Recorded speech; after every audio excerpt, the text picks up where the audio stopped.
Deus existe ou seria a fé religiosa um delírio universal?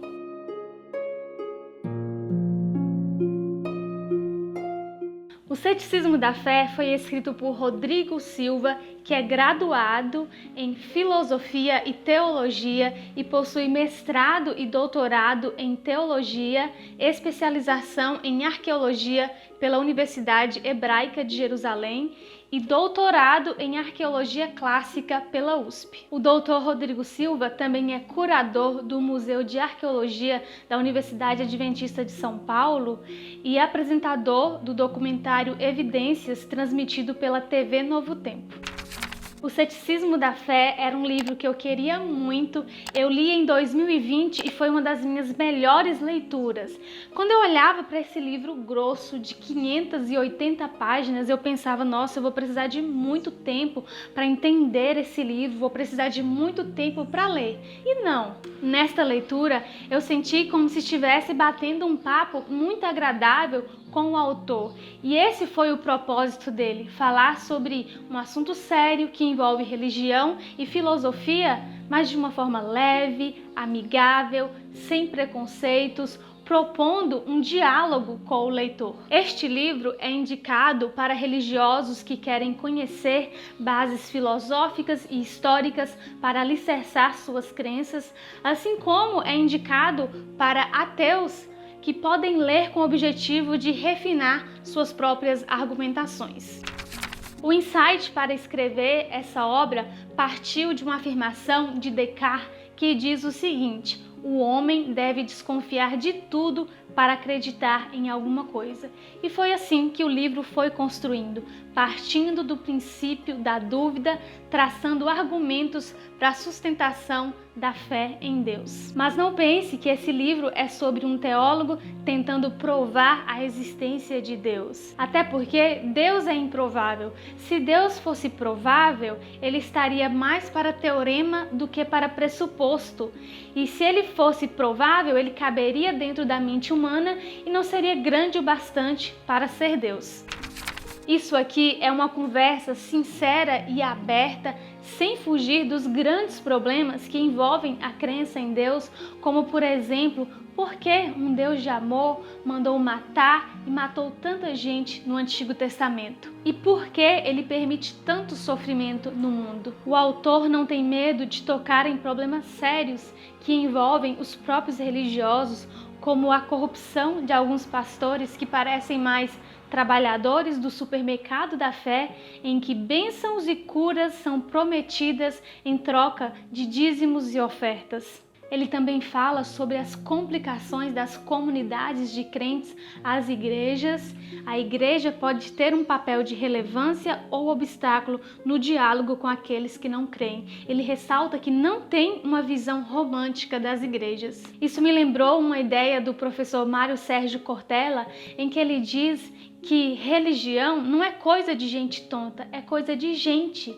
Existe gente tonta e existe gente que não é tonta. Por isso tem gente tonta na docência, no jornalismo, na política e também na religião. Quando o autor mencionou a vida contraditória de muitos crentes, eu enxerguei isso como uma crítica muito construtiva para nós que cremos. Não é porque acreditamos em Deus que nós não erramos, mas existe uma diferença muito grande entre ser pecador e ser perverso. Acreditar em Deus deveria ao menos nos fazer pessoas mais íntegras, pessoas que reconhecem os próprios erros e não se colocam como superiores aos outros. Afinal, todos somos passíveis de erros e o que revela o nosso caráter é a forma como nós lidamos com esses erros. Se sua crença em Deus não faz de você uma pessoa que busca a integridade, eu não sei que diferença essa crença faz no mundo. É muito fácil acompanhar a linha de raciocínio deste livro. O autor tem uma linguagem muito clara. Eu destaco aqui duas partes que foram as minhas favoritas no livro. A primeira diz respeito a um capítulo que fala sobre a diferença entre ser e existir. Qual a diferença entre ser e existir? Parece simples dizer Deus existe ou Deus não existe, mas o que é existir? Como sabemos que as coisas existem ou não? Será que é porque nós vemos? Não, né? Porque existem algumas coisas que nós não vemos, mas elas existem. E eu não vou dar mais detalhes para vocês ficarem curiosos e lerem o livro. A minha outra parte favorita é quando ele fala sobre a Bíblia. Dentre os inúmeros motivos que ele apresenta envolvendo fatores históricos, ele levanta uma discussão sobre a Bíblia seria um best-seller ou um clássico. Best-seller significa livro mais vendido, um livro que é extremamente popular, um livro que é feito para agradar o público e vender muito. A Bíblia é o livro mais vendido, portanto, um best-seller, mas ela não possui características de um best-seller. Ela levou tempo demais para ser escrita, é extremamente inconsistente em termos de estilo redacional e também de qualidade, afinal foi escrita por mais de 40 autores. É consenso que o grego utilizado para escrever o Novo Testamento não foi o grego clássico, e sim a forma mais comum, sem muita sofisticação. Um livro clássico é aquele que perpassa através do tempo. Os best-sellers, eles vendem muito mais, o clássico vende menos, mas perdura mais tempo na cultura. Além disso, os livros clássicos possuem um apelo estético e uma mensagem significante. É o tipo de história que chama primeiro a atenção dos intelectuais e depois do povo, e de forma alguma é escrito de uma maneira gramaticalmente pobre. A Bíblia não se encaixa nesses requisitos, mas ela tem perdurado através do tempo. Eu aprendi muito com este livro. Temos aqui uma revisão histórica e antropológica sobre as origens do ateísmo. O que você acha que é mais antigo, a crença ou a descrença em Deus? Pensando de uma forma lógica, já dá para saber que é a crença, porque primeiro nós precisamos de uma afirmação para depois conseguirmos negá-la. Não tem como você negar algo que não foi afirmado anteriormente.